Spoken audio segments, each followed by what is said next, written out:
Hello everyone, computer सीखने की इस सीरीज़ में आपका स्वागत है। तो ये हमारा चैप्टर 6 है यानी डे 6 है, जिसमें हम लोग सॉफ्टवेयर और ऑपरेटिंग सिस्टम के बारे में पढ़ेंगे। ठीक है, तो सबसे पहले चलो मैं आपको सॉफ्टवेयर के बारे में बताता हूँ कि सॉफ्टवेयर क्या होता है। उसके बाद ऑपरेटिंग सिस्टम देखेंगे और प्रैक्टिकल इंप्लीमेंटेशन भी करेंगे।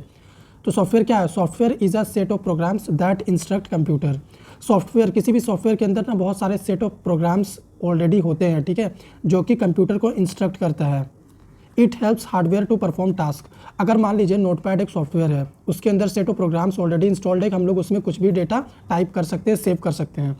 ठीक है, तो वो क्या होता है, हार्डवेयर को वो हेल्प करता है कि टास्क परफॉर्म करो। अगर मान लो मुझे कुछ टेक्स्ट स्टोर करके रखना है अपने कंप्यूटर सिस्टम में, तो मैं नोटपैड ओपन करूँगा, जो कि एक सॉफ्टवेयर होता है। मैं उसको इंस्ट्रक्शन दे दूंगा, टेक्स्ट लिख दूंगा, वो कंप्यूटर सिस्टम में जाएगा, वो क्या करेगा, हार्डवेयर को इंस्ट्रक्ट कर देगा कि ये टास्क परफॉर्म कर दो। ठीक है, without software computer can not work. तो यहाँ पे सॉफ्टवेयर टू टाइप्स का होता है, सब कुछ कंप्यूटर में सॉफ्टवेयर ही करता है। तो एक होता है, देखो, सॉफ्टवेयर सिस्टम सॉफ्टवेयर, एक होता है एप्लीकेशन सॉफ्टवेयर। सिस्टम सॉफ्टवेयर वो सॉफ्टवेयर होता है जो कि सिस्टम के साथ ही हमें ऑलरेडी इंस्टॉल्ड मिलता है, जैसे कि हो गया हमारा ऑपरेटिंग सिस्टम। ठीक है, control and manages hardware. Operating system क्या करता है, कंट्रोल करता है और मैनेज करता है हार्डवेयर को। ये एक्ट करता है interface between user and computer. ठीक है, एग्जांपल हो गया ऑपरेटिंग सिस्टम, हो गया हमारा ड्राइवर्स हो गए जो इंस्टॉल होते हैं हमारी मशीन में, यूटिलिटीज़ हो गई, ये सब हो गया सिस्टम सॉफ्टवेयर। ठीक है, तो यहाँ पे ऑपरेटिंग सिस्टम क्या करता है ये देखो। तो सिंपली आप याद रखना कि हम लोग जो भी इंस्ट्रक्शन देते हैं अपने कंप्यूटर को, वो पहले ऑपरेटिंग सिस्टम के पास जाता है। ऑपरेटिंग सिस्टम हमारे इंस्ट्रक्शन को समझता है और हमारे इंस्ट्रक्शन को फिर ऑपरेटिंग सिस्टम 0-1 में कन्वर्ट करके हार्डवेयर को समझाता है। ठीक है, यानी कंप्यूटर को समझाता है। तो ये एक इंटरमीडिएट का काम करता है बीच में। यूज़र और कंप्यूटर एक दूसरे को कभी भी नहीं समझ सकते।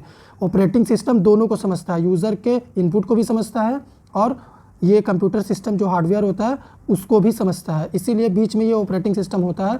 हम जब भी कोई कंप्यूटर या लैपटॉप खरीदने जाते हैं तो वहाँ पे ऑपरेटिंग सिस्टम इंस्टॉल होता है। तो जो विंडोज़ 10, विंडोज़ 11 आप देखते हैं, वो ऑपरेटिंग सिस्टम ही है।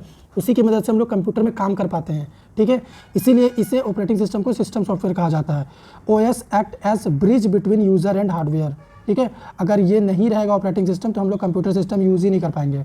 सेकंड होता है एप्लीकेशन सॉफ्टवेयर। ऐसा सॉफ्टवेयर जो कि हम लोग इंस्टॉल करते हैं अपने कंप्यूटर सिस्टम में, खुद से इंस्टॉल करते हैं। ठीक है, यानी ऑपरेटिंग सिस्टम के ऊपर इंस्टॉल करते हैं जो एप्लीकेशन हम लोग, वो कहलाता है एप्लीकेशन सॉफ्टवेयर। ठीक है, जैसे हमारे पास हमारा ऑपरेटिंग सिस्टम क्या है, एक सिस्टम सॉफ्टवेयर है। ठीक है, तो अगर इस सिस्टम सॉफ्टवेयर के अंदर हमें कोई भी एप्लीकेशन इंस्टॉल करना है तो वो एप्लीकेशन सॉफ्टवेयर कहलाता है। OS के अंदर ही हमारे पास नोटपैड होता है, ठीक है, MS ऑफिस होता है। ठीक है, तो अब कोई भी सॉफ्टवेयर होता है, जैसे कि एप्लीकेशन सॉफ्टवेयर में अगर हम नोटपैड को ही ले लेते हैं तो सेवरल टास्क परफॉर्म होता है उसका। जैसे सबसे पहले तो उसे मेमोरी मिलता है, हम वहाँ पे फाइल क्रिएट करते हैं तो फाइल भी मैनेज कर सकते हैं। जो भी नोटपैड में हम लोग काम कर रहे होते हैं वो प्रोसेस होता है। ठीक है, और डिवाइस मैनेजमेंट। उसके बाद हम क्या करेंगे, यहाँ पे आएंगे, आपको ऑपरेटिंग सिस्टम का फंक्शन समझाएंगे। ठीक है, तो ऑपरेटिंग सिस्टम का फंक्शन भी सेम एप्लीकेशन सॉफ्टवेयर के जैसा ही होता है, क्योंकि ऑपरेटिंग सिस्टम भी एक सॉफ्टवेयर है जो कि सिस्टम सॉफ्टवेयर है। मेमोरी मैनेजमेंट होता है, process management, file management, device management. तो ये सारा चीज़ ऑपरेटिंग सिस्टम मैनेज करता है कंप्यूटर सिस्टम के अंदर, कि किस एप्लीकेशन को मेमोरी में रखना है, किसको मेमोरी देना है, किसको कितना स्पेस देना है, किस डेटा को प्रोसेस करना है, कौन सी फाइल को मैनेज करना है, डिवाइस को कैसे मैनेज करना है, ये सब कौन करता है, ऑपरेटिंग सिस्टम करता है। ऑपरेटिंग सिस्टम, आप ये समझ लीजिए कि हमारे कंप्यूटर सिस्टम में जो कुछ भी हम लोग करते हैं वो ऑपरेटिंग सिस्टम की मदद से ही हम लोग करते हैं। टाइप्स ऑफ ऑपरेटिंग सिस्टम देख लो, single user operating system, multi user operating system, real time operating system, ये सब ऑपरेटिंग सिस्टम के टाइप हैं। मैंने इसके ऊपर सेपरेट वीडियो बनाया हुआ है, मैं लिंक दे दूंगा डिस्क्रिप्शन में। ठीक है, अभी देखो यहाँ पे यूज़र इंटरफेस, हम लोग कंप्यूटर सिस्टम को दो तरीके से इंटरेक्ट कर सकते हैं। एक होता है कि हम लोग कमांड दे सकते हैं कंप्यूटर को, हमारे कमांड के हिसाब से ये काम करेगा, कमांड लाइन आर्गुमेंट जिसे कहते हैं। ठीक है, कमांड लाइन इंटरफेस। एक होता है GUI। ठीक है, यानी हम लोग किसी भी आइकन्स के थ्रू, ग्राफिकल यूज़र इंटरफेस के थ्रू भी अपने कंप्यूटर को कमांड दे सकते हैं। तो जैसे नोटपैड को हम लोग डबल क्लिक करके ओपन करते हैं तो वो GUI का एग्जांपल है। और CMD में अगर हम लोग गए और वहाँ पे कमांड देके हम लोग कोई फाइल फोल्डर क्रिएट कर रहे हैं तो वो कमांड लाइन इंटरफेस है। ठीक है, तो सिस्टम का फ्लो समझ लो, उसके बाद हम लोग हमारा प्रैक्टिकल स्टार्ट करेंगे। सबसे पहले यूज़र होता है, वो एप्लीकेशन सॉफ्टवेयर से इंटरेक्ट करता है यूज़र सीधा। ठीक है, मान लो हम यूज़र है, मुझे नोटपैड ओपन करना, मैंने सिस्टम ऑन होते ही नोटपैड ओपन कर दिया, तो वो नोटपैड क्या होगा, वो सीधा जाएगा ऑपरेटिंग सिस्टम के पास। ऑपरेटिंग सिस्टम क्या करेगा, उससे हार्डवेयर के साथ इंटरेक्ट करवाएगा। ठीक है, साथ ही साथ फिर क्या होगा, उस ऑपरेटिंग सिस्टम, उस एप्लीकेशन सॉफ्टवेयर के लिए जिसे हमने ओपन करा था, उससे वो क्या करेगा, स्पेस प्रोवाइड करवाएगा। फिर हम जो भी उसमें काम करेंगे वो उसका आउटपुट प्रोसेस करके हमें देगा। ठीक है, CPU की मदद से प्रोसेस करवाएगा। ठीक है, यहाँ पे चैप्टर देख लो। ऑपरेटिंग सिस्टम करता कुछ नहीं, वो बस एक ही काम करता है कि यूज़र और कंप्यूटर सिस्टम के बीच में दोनों के इंस्ट्रक्शन को समझता है और दोनों के बीच कम्युनिकेट करवाता है, ठीक है, दोनों के बीच बातचीत करवाता है, क्योंकि उसको हमारा लैंग्वेज भी समझ में आता है, उसको कंप्यूटर का लैंग्वेज भी समझ में आता है, 0-1 यानी बाइनरी। अभी यहाँ पे समरी देख लो हमने क्या क्या पढ़ा। Computer system has hardware plus software, दोनों होता है। CPU perform processing, memory store data, operating system manages system. ये देखो, ऑपरेटिंग सिस्टम पूरे सिस्टम को मैनेज करता है, ठीक है, यानी यूज़र क्या करेगा वो भी ऑपरेटिंग सिस्टम ही मैनेज करता है, और सिस्टम क्या करेगा वो भी ऑपरेटिंग सिस्टम ही मैनेज करता है। तो यहाँ पे मैंने आपके लिए एक कमेंट बॉक्स में सवाल रखा है, इसका जवाब दीजिएगा कमेंट में। Which software act as interface between user and hardware. ऐसा कौन सा सॉफ्टवेयर है जो कि यूज़र और हार्डवेयर के बीच एक इंटरफेस का काम करता है? एप्लीकेशन, ऑपरेटिंग सिस्टम, ब्राउज़र या फिर कंपाइलर। इसका जवाब आप कमेंट में दीजिएगा। तब तक चलिए हम लोग क्या करते हैं, प्रैक्टिकल सेशन स्टार्ट करते हैं, जिसमें हम लोग प्रैक्टिकली सिस्टम सॉफ्टवेयर यानी ऑपरेटिंग सिस्टम को भी देखेंगे और एप्लीकेशन सॉफ्टवेयर को भी हम लोग यूज़ करके आपको बताएंगे। ऑल राइट, तो इससे पहले हम आगे बढ़े, मैं आपको बता दूं हमारे कंप्यूटर सिस्टम में आप जो भी सॉफ्टवेयर यहाँ पे देख पा रहे हो, फिर चाहे इक्लिप्स हो, VS कोड हो, ठीक है, या फिर नोटपैड हो जो मैं यहाँ पे टाइप करके ओपन कर रहा हूँ, ये सब एप्लीकेशन सॉफ्टवेयर है, ठीक है। और एप्लीकेशन सॉफ्टवेयर ऑपरेटिंग सिस्टम के अंदर इंस्टॉल किए जाते हैं, ऑपरेटिंग सिस्टम में इंस्टॉल किए जाते हैं। तो चलिए हम लोग स्टार्ट करते हैं। सबसे पहले सिस्टम सॉफ्टवेयर यानी ऑपरेटिंग सिस्टम को हम लोग समझते हैं, उसके बाद हम लोग क्या करेंगे, एप्लीकेशन सॉफ्टवेयर में काम करना और उसे इंस्टॉल करना भी सीखेंगे। ऑल राइट, तो प्रैक्टिकल सेशन के लिए हम अपनी मशीन पर आ चुके हैं। तो यहाँ पे आप जो स्क्रीन देख पा रहे हैं, ये ऑपरेटिंग सिस्टम की मदद से आप देख पा रहे हैं। और ऑपरेटिंग सिस्टम, जैसा कि हमने आपको बताया, ये एक सिस्टम सॉफ्टवेयर होता है जो कि सिस्टम के साथ ही इनबिल्ट होता है, ठीक है। हमें इसे सिस्टम के साथ ही इंस्टॉल करना होता है। मैं अगर आपको अपने कंप्यूटर सिस्टम में दिखाऊं, तो जब आप सिस्टम इन्फॉर्मेशन में जाओगे तो यहाँ पे आप देख लो OS नेम। तो यहाँ पे मेरे सिस्टम में Windows 11 ऑपरेटिंग सिस्टम इंस्टॉल्ड है, ठीक है। अब इस सिस्टम में मैं जो भी काम कर पाऊँगा अपने कंप्यूटर में, वो उसी ऑपरेटिंग सिस्टम Windows 11 की मदद से कर पाऊँगा, ठीक है। तो ऑपरेटिंग सिस्टम करता क्या है, यहाँ पे मेरे पास एक इमेज है, मैं आपको इस इमेज के थ्रू समझाता हूँ। अगर मान लो मैं एक कमांड देता हूँ यहाँ पे हेलो OS, ठीक है, मैंने ये कमांड दिया, मैं इसे बंद करता हूँ, ठीक है।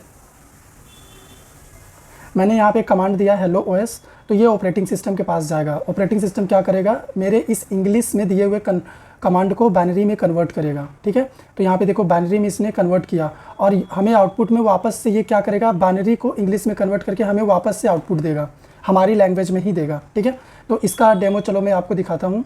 तो ऑपरेटिंग सिस्टम एक इंटरमीडिएट के जैसा काम करता है यहाँ पे।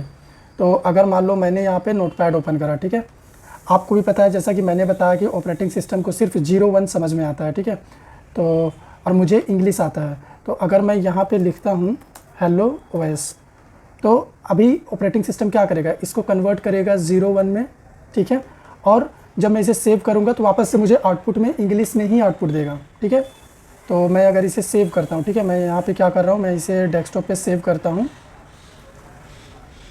मैंने इसे सेव कर दिया। तो आप यहाँ पे देख सकते हैं डेस्कटॉप पे हमारा फाइल आ चुका है, ये रहा फाइल। इसे अगर मैं ओपन करूँगा ना, मुझे इंग्लिश में ही आउटपुट दिखेगा, जो मैंने इनपुट दिया था मुझे वही आउटपुट दिख रहा। लेकिन मिडिल में ऑपरेटिंग सिस्टम ने क्या किया, देखो मैंने ये कमांड दिया हेलो OS, ऑपरेटिंग सिस्टम उसको बाइनरी में कन्वर्ट किया और उसके बाद इस बाइनरी को वापस से इंग्लिश में कन्वर्ट करके हमें सेम आउटपुट जनरेट करके दे दिया। तो ये काम करता है ऑपरेटिंग सिस्टम। और ऑपरेटिंग सिस्टम सॉफ्टवेयर होता है, ठीक है, जो कि सिस्टम में ही इंस्टॉल किया जाता है, ठीक है। अगर ऑपरेटिंग सिस्टम हम अपनी इस मशीन से निकाल देंगे तो हमें बस एक ब्लैंक पेज दिखेगा, ब्लू कलर का बायोस का विंडोज़ आएगा और वहाँ पे आप कुछ नहीं कर पाओगे, आप इस मशीन में काम नहीं कर पाओगे। ये एक बिल्कुल डब्बा हो जाएगा, ठीक है, यूज़लेस, एक बॉक्स के जैसा हो जाएगा।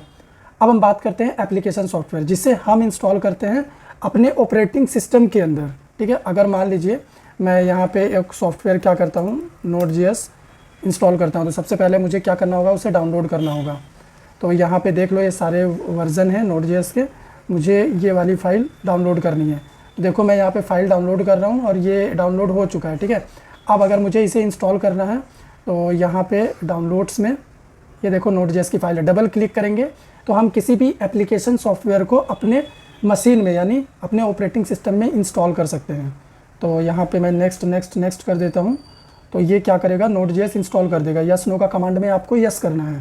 तो देखो ये इंस्टॉल कर रहा है सॉफ्टवेयर। तो ये जो सॉफ्टवेयर इंस्टॉल हो रहा है इसे कहते हैं एप्लीकेशन सॉफ्टवेयर। ये एक एप्लीकेशन है जिसका इस्तेमाल हम लोग करेंगे अपनी मशीन में अपने काम को करने के लिए। तो एक बार ये इंस्टॉल हो जाएगा तो मैं आपको दिखाऊंगा। यहाँ पे मैं फिनिश कर देता हूँ। अगर आपको चेक करना है ये इंस्टॉल हुआ है कि नहीं, तो मैं कमांड प्रॉम्प्ट ओपन करता हूँ और यहाँ पे हम इसका वर्जन देख लेते हैं। ठीक है, तो आप यहाँ पे देख सकते हैं Node-V। ठीक है, ये देखो Node.js हमारा इंस्टॉल हो चुका है और कंट्रोल पैनल में भी आप अगर देखोगे तो वहाँ पे भी आपको सारे सॉफ्टवेयर का लिस्ट दिखेगा, जहाँ पे आप यहाँ पे देख सकते हो। मैं जाता हूँ अनइंस्टॉल अ प्रोग्राम, तो यहाँ पे अगर मैं स्क्रॉल करूँ तो ये देखो Node.js हमारे मशीन में इंस्टॉल है। ठीक है, डेट देखो आज का दिखा रहा है।